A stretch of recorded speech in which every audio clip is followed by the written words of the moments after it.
कक्षा 11 व्यवसाय का अध्ययन देखें।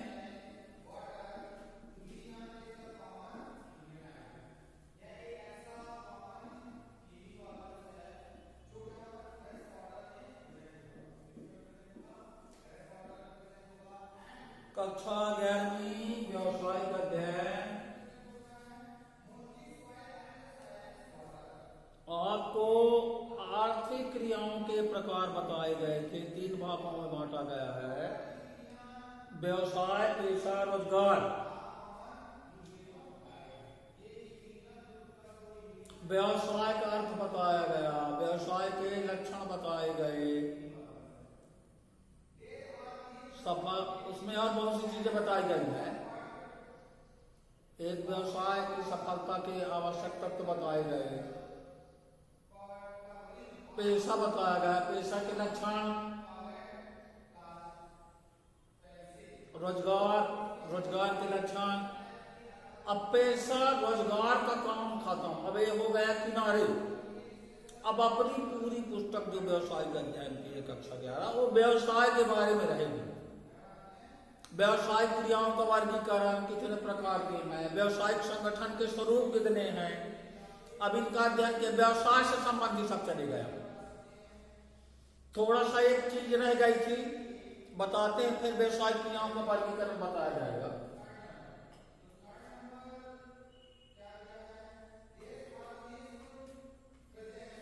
ये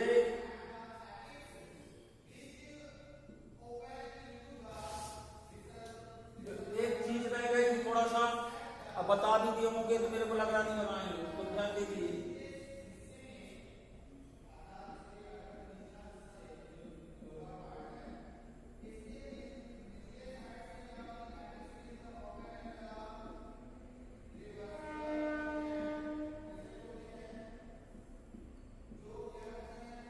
व्यवसाय, पेशा, रोजगार में बहुत अंतर बहुत है, लेकिन अपने को 4 या 5 अंतर जानना है।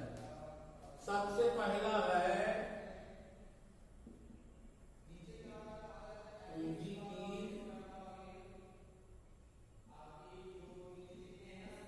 आवश्यकता।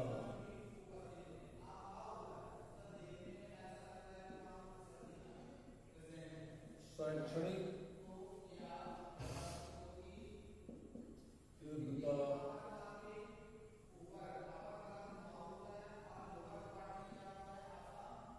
परिपक्वता न।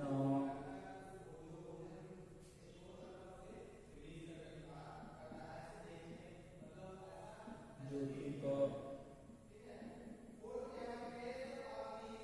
पाया जाना। अंतर बहुत है, लेकिन 4 अंतर देखिए।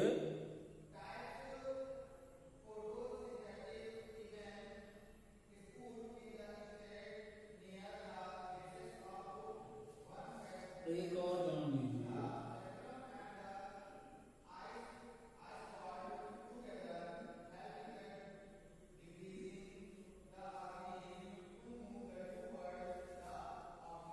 ये थोड़ा कम है।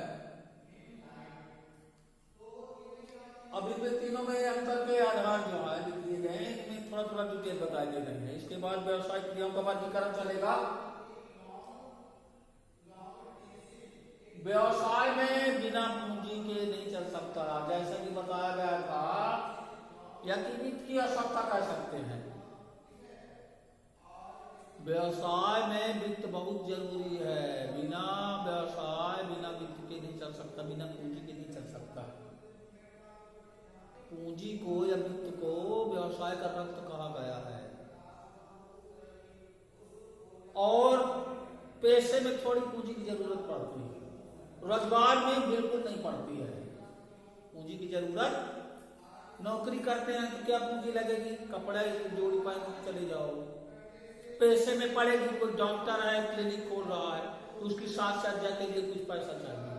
और व्यवसाय पूरा शुरुआत करने से लेके उसको स्थापित करना, बढ़ाना है, उसके लिए कुछ आवश्यकता है। दूसरा अंतर का आधार है, तीनों में चल रहा व्यवसाय पे स्वरोजगार में अंतर क्या आधार है, इनके आधार पर आप 2 लाइन लिख सकते हैं। शैक्षणिक योग्यता या ज्ञान की जरूरत।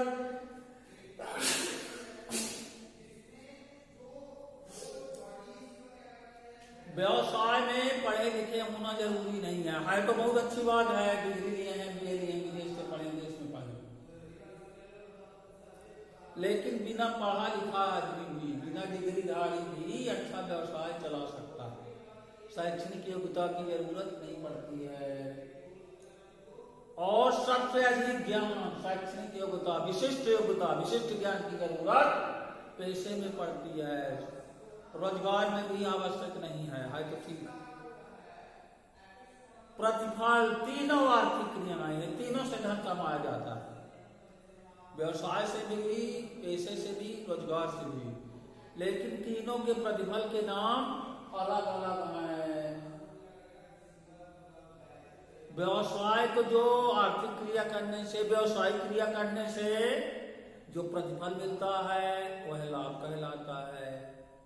पैसा भी आर्थिक क्रिया है, पैसे में जो प्राप्ति होती है कार्य करने के बदले, आर्थिक क्रिया करने के बदले, वो फीस कहलाती है। जैसे डॉक्टर इंजीनियरों के लिए क्या लेते हैं, पेशेवर व्यक्ति हैं, इन्हें क्या मिलती है, फीस।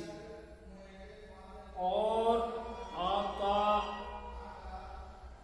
रोजगार में वेतन मजदूरी मिलता है। जैसे हमारे दो रोल हैं, हम पैसा भी कर लेते हैं, रोजगार भी करते हैं, व्यवसाय नहीं करते। विद्यालय में पढ़ा रहे हैं, वेतन मिल रहा, अभी नौकरी नहीं है। कोचिंग में यदि पढ़ाए, अभी तो कोचिंग बंद है, जब पढ़ाते हैं कि पढ़ा चुके हैं, वहाँ बच्चे जो देते हैं वो फीस कहलाती है। तो हम पेशेवर भी हैं और नौकर भी हैं, दोहरे काम, टाइम लेकिन अलग अलग है। स्कूल टाइम में क्या है, रोजगार भी है, स्कूल टाइम के पहले और बाद में पेशेवर बन जाते हैं।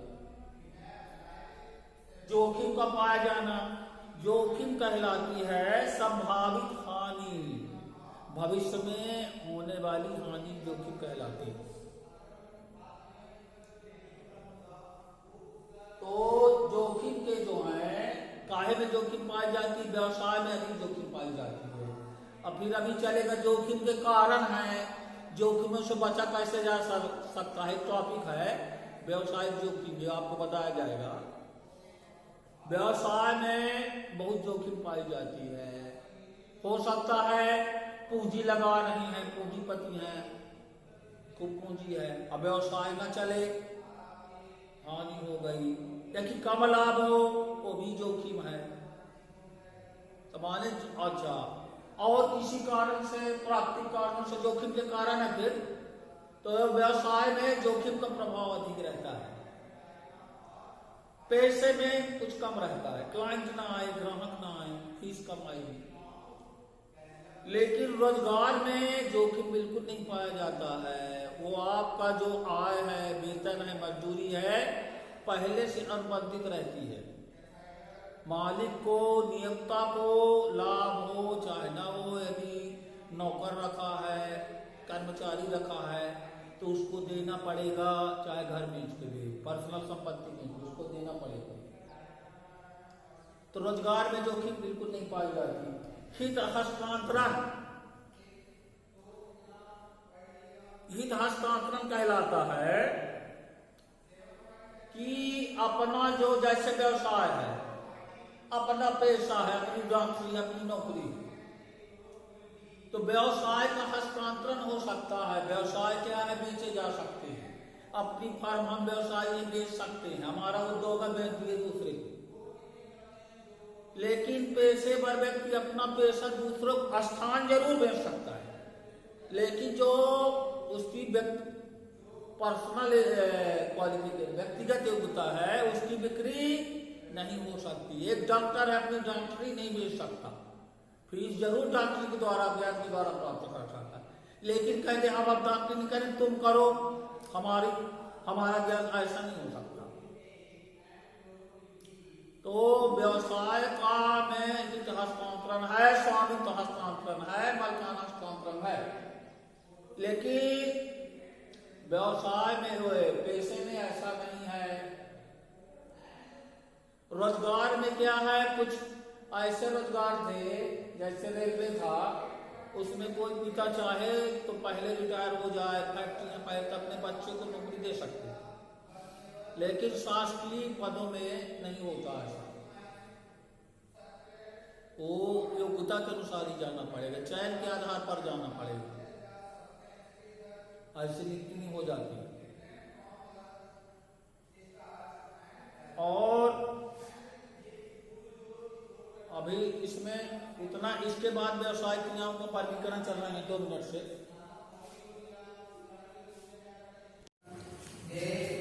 अब थोड़ा सा ये व्यवसायिक क्रियाओं का वर्गीकरण है व्यवसाय का।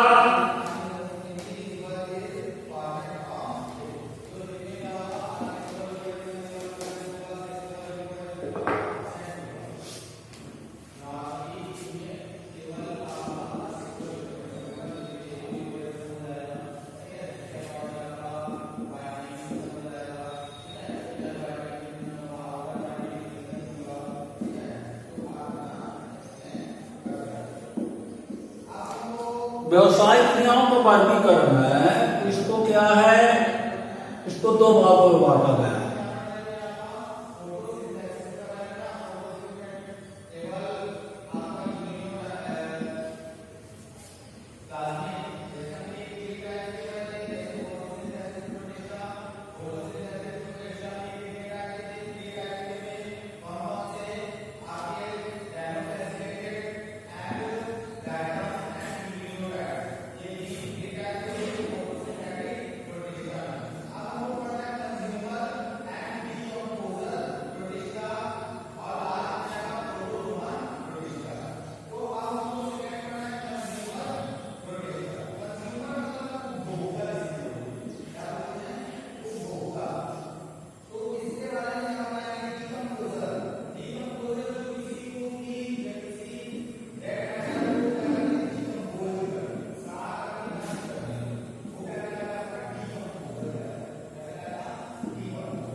ये क्या है, थोड़ा वर्गीकरण देखिए इनका। अभी आगे और है, लेकिन अभी ऊपर इनके मुख्य चलते हैं। पूरी व्यवसाय क्रियाओं को 2 भागों में बांटा जा सकता है, उद्योग तथा वाणिज्य है। उद्योग का अर्थ जानना है, तब उनके प्रकार जान पाएंगे, फिर प्रकार के प्रकार जान पाएंगे। उद्योग के व्यवसाय क्रियाओं के प्रकार में 2 भागों में उद्योग और वाणिज्य है। उद्योग का अर्थ जानना है, उद्योग है क्या चीज, वैसे लोग क्या है, हर चीज को उद्योग, व्यवसाय, व्यापार सब एक समझते हैं, लेकिन वाणिज्य को विद्यार्थी को ये जानना आवश्यक, उद्योग क्या है। साधारण अर्थों में जहां जिस स्थान पर एक जो व्यवसायी, जो उद्यमी कच्चे माल से पक्का माल बनाए, कम मूल्य की वस्तु को अधिक मूल्य की बनाए, उपयोगिता का सृजन कर दे, कम उपयोगी वस्तु को अधिक उपयोगी बना दे, उपयोगिता में वृद्धि कर दिया, कच्चे माल को पक्का माल बना दिया, वो क्या कहलाता है, उद्योग। अब कहेंगे कच्चे माल से पक्का माल बनाना क्या है, कैसे उद्योग हो गया। जैसे कि आप पका के उसको पक्का करते हैं, जैसे ईंट कच्ची रहती है मिट्टी की बनी, फिर उसमें ऊर्जा के द्वारा पकाते हैं, भट्टा लगाते हैं, तो लाल हो गई, पक गई। घड़ा है, पहले बनाते हैं तो कच्चा की पक गए, वो भी है। लेकिन क्या है, जो बेकाम की चीजें हैं, बिना काम की चीजें हैं, जिनको मिला जुला के फिर उनका क्या है, उपयुक्त आकार दिया जाता है, वो उद्योग कहला जाता है। अच्छा, उनमें क्या है, कई प्रकार की वस्तुओं का, सामग्रियों का मिश्रण किया जाता है। वो कच्ची सामग्री कहला जाती है। उनका मिश्रण करके एक उचित प्रक्रिया से, एक विधि से सबका मिश्रण करके उनका एक रूप दे दिया गया, ताकि वे वस्तुएं जिनका निर्माण कर रहे हैं वो किसी काम में आ सके। वो उद्योग कहलाता है। उत्पादन को भी उद्योग कर सकते हैं, उत्पादन प्रक्रिया भी उद्योग है। उत्पादन में भी कच्चे से पक्का माल बनता है। जैसे सीमेंट उद्योग को ले लें, वहां भी कच्चे से पक्का माल बनता है। कच्चा माल क्या कहला जाएगा? कच्ची सामग्री जो लगती है। सीमेंट के लिए पत्थर लगता है, ऊर्जा लगती है, ईंट लगती है, रेत, पता नहीं क्या क्या मिलाते हैं, उसको सबका मिश्रण किए, सबका एक निश्चित रूप दिए, कुछ केमिकल भी मिलाते हैं, बोरियों में पैक किए, फिर वो आता काम लायक, बिक्री लायक, उपभोक्ता के काम लायक। क्योंकि दुनिया में, भारतवर्ष हो चाहे दुनिया का कोई, विश्व का कोई देश हो, जो भी वस्तुओं का निर्माण कर रहा है, कई बार बता चुके हैं, उपभोक्ता के लिए, जनता के लिए होता है।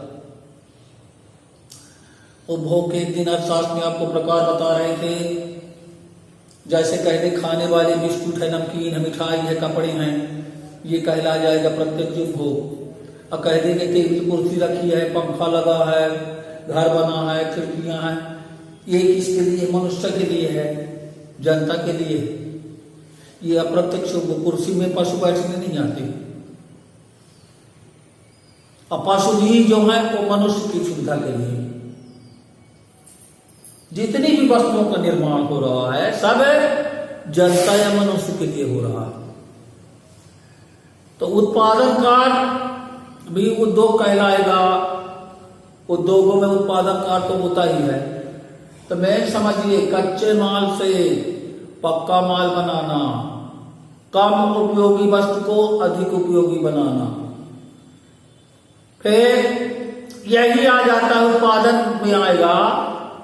अभी कक्षा 12 में, ये तो 11वीं चल रही, कक्षा 12 में एक उत्पादन का पाठ है। फिर उत्पादन के साधन होते हैं। तो उसमें उद्योगों में क्या होता है? उपयोगिता का सृजन होता है। सृजन माने कम उपयोगी वस्तु को अधिक उपयोगी बनाते हैं। उसके क्या है? उपयोगिता सृजन के तरीके हैं। स्थान बदलकर, समय बदलकर, अधिकार बदलकर, रूप बदलकर, ज्ञान द्वारा, और कई है, 4-5-6 है। अभी तो थोड़ा थोड़ा ऐसे रखते उदाहरण समझ लीजिए, उद्योग की बात चल रही है। क्योंकि कम उपयोगी वस्तु को अधिक उपयोगी बनाना उद्योग है, कच्चे से पक्का माल बनाना उद्योग है। तो कम उपयोगी से अधिक उपयोगी कैसे बने? विद्यार्थी समझें। नदी व आपके खेत में मिट्टी पड़ी है, ये रूप बदलकर उत्पादन है कि उपयोगिता में वृद्धि है? उपयोगिता सृजन का तरीका रूप बदल। खेत में मिट्टी पड़ी है, उसका कोई मूल्य है? खेत से थोड़ा मिट्टी ले आएंगे, कोई उसको पैसा लगेगा ना लगेगा? लेकिन अपनी कला से उसकी क्या है? गुड़िया बना दें, घड़ा बना दें, ईंट बना देते हैं। बाजारों में थोड़ी थोड़ी तमाम बहुत सी चीजें मिलती है, रंग पेंट कर दिए। तो जो इसकी कीमत 1 पैसे नहीं थी, वो 10-20 रुपए हो गई। रूप बदल गया। केवल क्या बदल गया? रूप। मिट्टी वही है।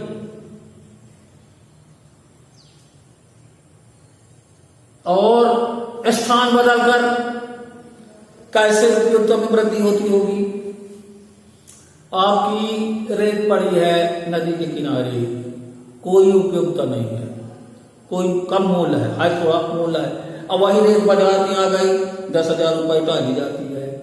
पहाड़ों में, जंगलों में खूब लकड़ी गिरी पड़ी रहती है, सड़ी गई, तमाम बिछी, और उसी का स्थान बदल गया। बांध बूंद के किसी साधन से, किसान के द्वारा बाजार में लाए, एक गट्ठा लकड़ी 100 की मिलती है, जंगल में बिछी पड़ी है, स्थान बदल गया। समय बदलने से भी पुराना चावल, पुराना गुड़, पुरानी शराब कुछ नहीं किए, रखी भरा है, समय बदल गया। चावल को घर में रखें 1 साल, और उसी को बाजार में लाके बेच दे, पुराना चावल महंगा जाता। समय बदलने से मूल्यों में वृद्धि करना, मूल्यों में कम मूल्य कोई वस्तु को अधिक मूल्य की बना देना, ये भी उत्पादन कहलाता है। उत्पादन ही उद्योग है, उद्योग ही उत्पादन। फिर उद्योग के क्या प्रकार बताए गए हैं, तरह तरह के प्रकार हैं। प्राथमिक उद्योग, द्वितीयक उद्योग, तृतीयक उद्योग। फिर पूंजी की मात्रा की दृष्टि उद्योग है, बृहद उद्योग, लघु उद्योग, मध्यम उद्योग, कुटीर उद्योग। सब में उत्पादन कार्य होता है। लेकिन अपने को इसमें क्या है, प्राथमिक जो व्यवसायिक अध्ययन की भाषा है, प्राथमिक, द्वितीयक और तृतीयक उद्योग है। प्राथमिक उद्योग के अंतर्गत निष्कर्षण उद्योग आता है, जन्निक उद्योग आता है। अब निष्कर्षण कहेंगे क्या है, जन्निक क्या है, प्राथमिक में आते हैं। थोड़ा समझ लीजिए, उद्योग का पहला प्रकार है, बाद में बताया जाएगा निष्कर्षण। प्राथमिक उद्योग को दो भागों में बांटा गया है, निष्कर्षण और जन्निक। निष्कर्षण क्या है, नीचे से निकालना, खोद के निकालना, खनिज निकालना, कोयला निकालना, सोना निकालना, चांदी, कोई भी खोज चीज जमीन के अंदर से खोद के निकालना। वहां पड़ी है, कोई उपयोगिता नहीं, खोद के निकाल के बाजार में ला दी, उसकी उपयोगिता में वृद्धि होगी, उत्पादन कहला गया, उद्योग कहला गया, खनिज उद्योग कहलाता है। निष्कर्षण उद्योग को क्या कह सकते हैं, खनिज। खनिज माने जमीन के अंदर से निकालना, खोद। तो कितनी चीजें निकलती हैं, पत्थर निकलता है, पत्थर से सीमेंट बना, पत्थर से लोहा बनता है, स्टील बनता है। स्टील ऐसे न हो निकालता कि रहे, उसका क्या कच्चा रूप रहता है। जैसे आपको इतना स्टील, मान लीजिए 1 किलो का स्टील बनाना है, तो उसमें इतना बड़ा पत्थर रहेगा, उसको क्या है 1800 सेंटीग्रेड में पिघलाते हैं, तो जो गंदा माल था चला गया और वो छन आता है, जो स्टील होगा। क्या है, उसके इंजीनियर रहते हैं, वो पहचानते रहते हैं कि इसमें है, उसको देखी जाती है, प्रयोगशाला होती है उसकी। जन्निक उद्योग क्या कहलाता है, बागवानी, नर्सरी, कृषि कार्य, ये सब जन्निक उद्योग कहलाते हैं। नर्सरी जहां पौधों की नर्सरी होती है ना, तरह तरह के फूल, पेड़ और फलों के पेड़ मिलते हैं। पशुपालन जन्निक उद्योग है। मछली पालन, अच्छा इसमें क्या है, 2 शब्द हैं, मछली पकड़ना और मछली पालना। समुद्र से मछली निकालना, मछली पकड़ना, ये आ जाता है आपके काहे में, निष्कर्षण उद्योग। अब मछली का पालना जन्निक में आ जाता है। लोग मछली पाले रहते हैं, कितने इतने है, मछली पकड़ना। यदि समुद्र से मछली पकड़ रहे हैं तो वो कहलाएगा निष्कर्षण, और मछली पाल रहे हैं तो वो जन्निक उद्योग कहला जाता है। भेड़ पालन, डेयरी फार्मिंग, नर्सरी, ये जन्निक के अंतर्गत आते हैं।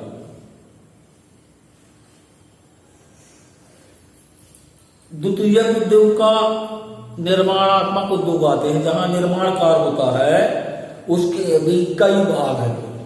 जैसे व्हीकलों का निर्माण है और कई निर्माण है, वो निर्माण कार्य के अंतर्गत आते हैं, वो कहलाते हैं द्वितीय उद्योग। निर्माण उसके पर डिटेल बाद बताया जाएगा। तृतीय उद्योग के अंतर्गत आते हैं परिवहन, संचार, बैंकिंग, बीमा आदि, वही उसमें बदल जाते हैं। फिर अच्छा, वाणिज्य को 2 भागों में बांटा गया है, व्यापार तथा व्यापार के सहायक। व्यापार क्या चीज है,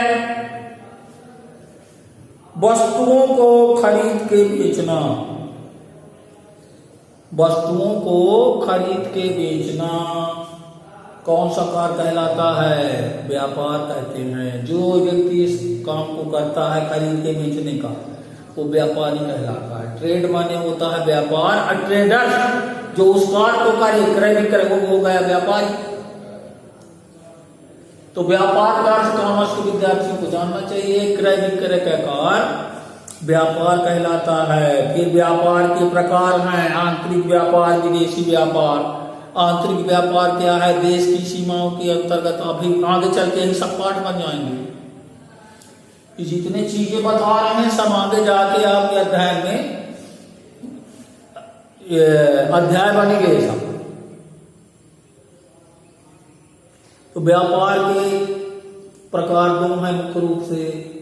आंतरिक या देशी व्यापार, बाह्य व्यापार, तो उसे विदेशी व्यापार कहते हैं। आंतरिक व्यापार, बाह्य व्यापार, या कि यह देशी व्यापार विदेशी व्यापार होगा। कहेंगे देशी क्या है? एक हर देश की एक सीमा होती है, बॉर्डर होता है कि इसके बाद क्या है, विदेश लग जाएगा, दूसरा देश लग जाएगा।